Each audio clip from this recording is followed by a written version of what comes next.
முருகையா கோமகன் உருளைக்கிழங்கு அமைப்பினுடைய ஒருங்கிணைப்பாளர்.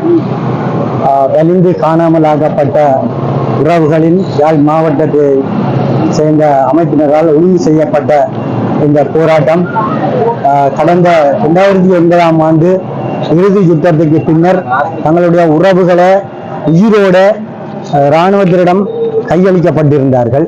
அந்த உறவுகளை தேடிக்கொண்டு யுத்தம் முடிந்து 15 வருஷத்துக்கு பின்னரும் அலைந்து கொண்டிருக்கிறார்கள். இந்த அம்மாக்களுடைய கண்ணீருக்கு நிரந்தரமான ஒரு முடிவு வேண்டும். அதை விடுத்து இந்த உயிருக்கு 2 லட்சம் கொடுத்து இந்த மரண சான்றிதழ்களை வழங்கி இந்த இவர்களுடைய தீர்வுக்கு இந்த அரசு முயற்சிக்கிறது. எனவே இந்த காணாமலாக்கப்பட்டவர்களுக்கான நஷ்டஈடு வழங்குறதுக்காக அந்த சான்றிதழை வழங்குவதற்காக நிறுவப்பட்டுள்ள இந்த அலுவலகம் நிறுத்தப்பட வேண்டும், அது மூடப்பட வேண்டும் என்பது எங்களுடைய அம்மாக்களுடைய கோரிக்கை.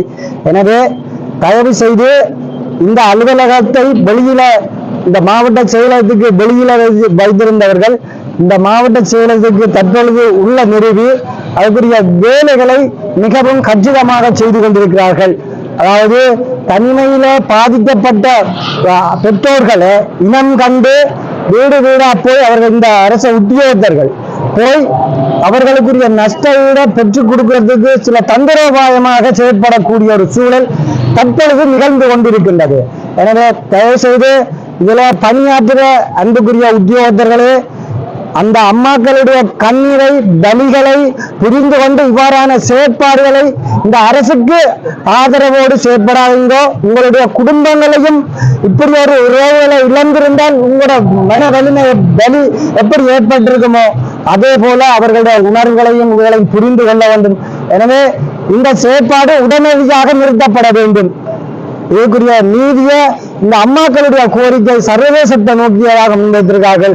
அதை பெற்று கொடுக்கிறதுக்கு அனைத்து தரப்புகளும் ஒன்றிணைத்து வலி சேர்த்து இந்த தீர்வுக்கு பெற்றுக்கிறதுக்கு முன்வரணும் என்று கேட்டுக்கொள்கிறோம். 2007ஆம் ஆண்டு 6ஆம் மாதம் 10ஆம் தேதி காணாம போனவர், வீட்டிலேருந்து போனவர், இன்னும் வீடு திரும்பல. இவ்வளவு வருஷ காலமாகி ஒன்று கூட செய்யல. இந்த அரசாங்கம் செய்யல, சர்வதேசம் செய்யல. என்ன முடிவெடுக்கிறீங்க? என்ன இப்படி எங்களுக்கு உதவி செய்ய யாருமே இல்லையா? தயவு செய்து